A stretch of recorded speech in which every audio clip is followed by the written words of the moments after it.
My name's Stephanie Mendoza, and I will be presenting my research on the hypersexualization of young women due to social media idealism. The purpose of this presentation is to highlight the ethical implications of the hypersexualization of young women due to the heightened use of social media today. The sexualization often portrayed in social media promotes unhealthy idealism in appearance and prompts alarming ethical consequences in young women.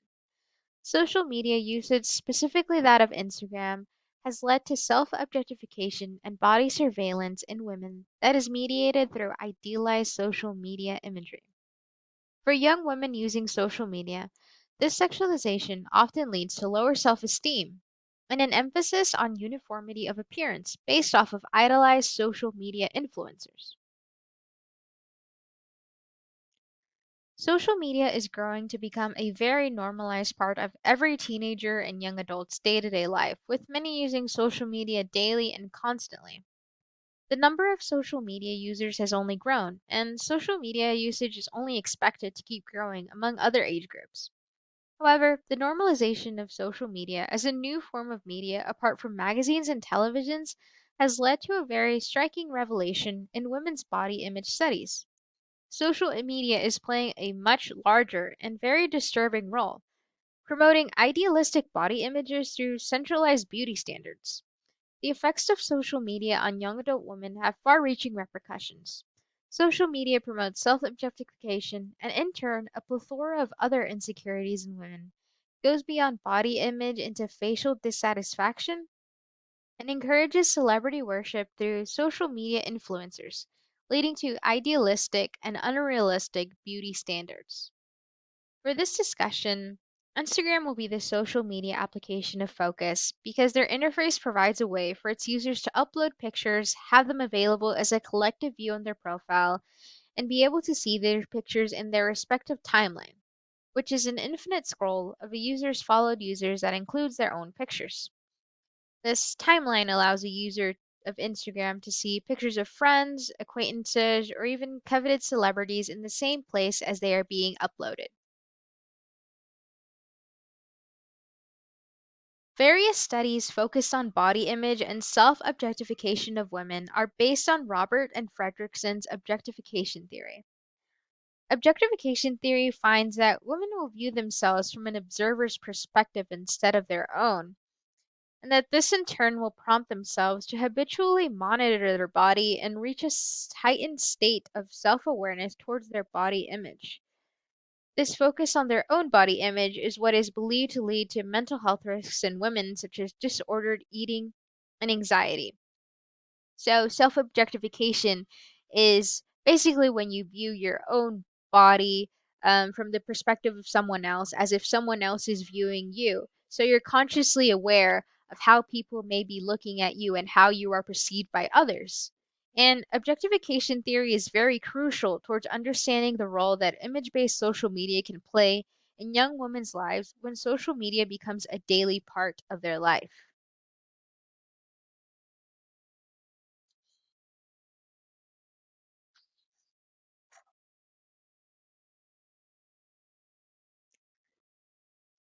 Takeman and Marika found that revealing clothing leads to far greater self objectification. And a very undeniable aspect of image oriented social media applications like Instagram is its open sexualization of women. And this sexualized imagery on social media applications is undeniably promoted to younger women by influencers and ads on on the sites. And one of the most prominent social media clothing stores, Fashion Nova, is very well known as an Instagram powerhouse worn by Kylie Jenner and other social media stars. This makes this clothing brand a highly sought after and coveted statement. And with over 18 million followers on Instagram, it's very unlikely to find a young woman who has not heard of the brand. And their clothing brand relies on being sexy and risque. But apart from this marketing, there's one undeniable aspect of this brand. The models are photoshopped or manipulated to have extreme bodily curves and poreless faces and bodies. Unfortunately, this is a very prevalent aspect of Instagram and other social media sites. Photo manipulation has become normalized, even sought after, for its ability to change a user's features and body to fit the Instagram beauty standard. This becomes a problem when photos are manipulated to be as aesthetically pleasing as possible for the objectification of others and for young women on these sites to see themselves. And this is just one example that I put of a body that has been very manipulated to look uh, very extreme in its curves, and you can see that there's no like texture in the skin. It's almost as if it's made out of plastic, like the body's made out of plastic. And this is just normal social media marketing. A lot of bodies just look this way, look very perfect, and are manipulated to look that perfect.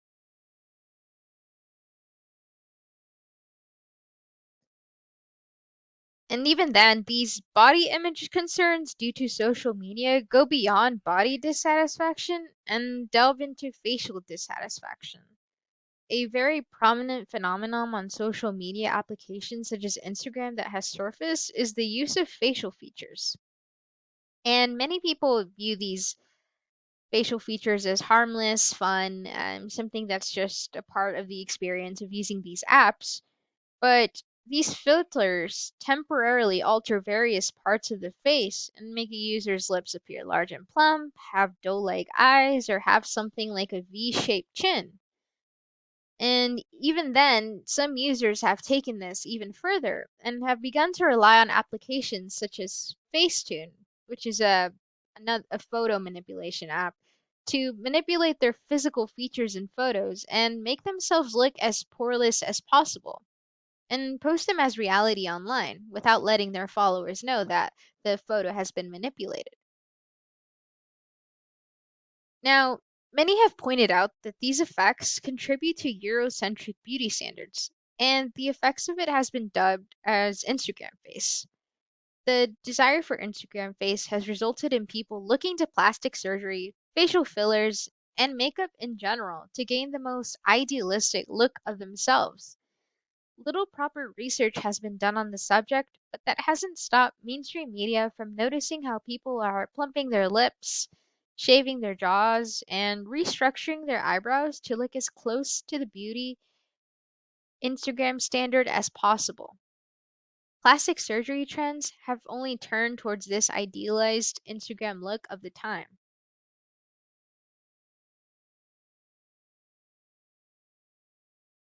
Now, this desire for Instagram face also means that there has been a rise in uniformity of appearance based off of the idolized view of Instagram face, and the explosion of interest in makeup on social media has only just made this more prominent.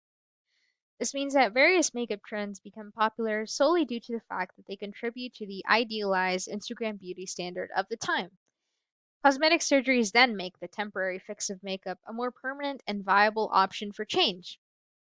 Unfortunately, social media stars known as influencers are often the catalysts for self objectification and body image concerns in young women, and even promote plastic surgery to their viewers. Since influencers are the one to get cosmetic procedures or use photo manipulation tactics the most, it's important to find if young women feel that they should get plastic surgery, if they've considered it, or if they've started the habit of using photo manipulation tactics as well due to influencers. And these influencers, though some are not outright celebrities, have a very interesting place in affecting social media culture and the views of young women. Finally, Feltman and Szymanski found a correlation between feminist beliefs and the ability to not engage in body surveillance or looking at yourself from an outside perspective, like objectification theory says. Body surveillance would make someone habitually monitor and evaluate their body due to body dissatisfaction. The most compelling note of this study is that they found that feminist beliefs cannot stop self objectification, with another study coming to the same conclusion as well.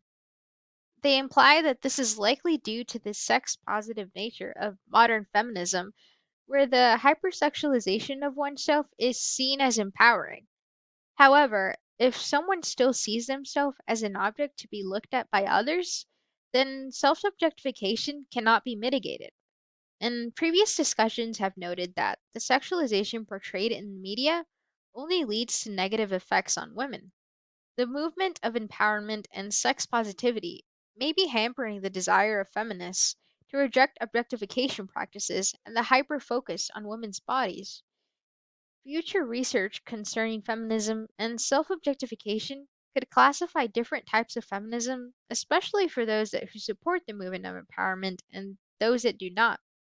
If both still deal with self objectification, then it may be easier to find other aspects where self objectification can be mitigated. Ultimately, it's clear that finding self worth that is not based on appearance can stop the negative effects of self esteem.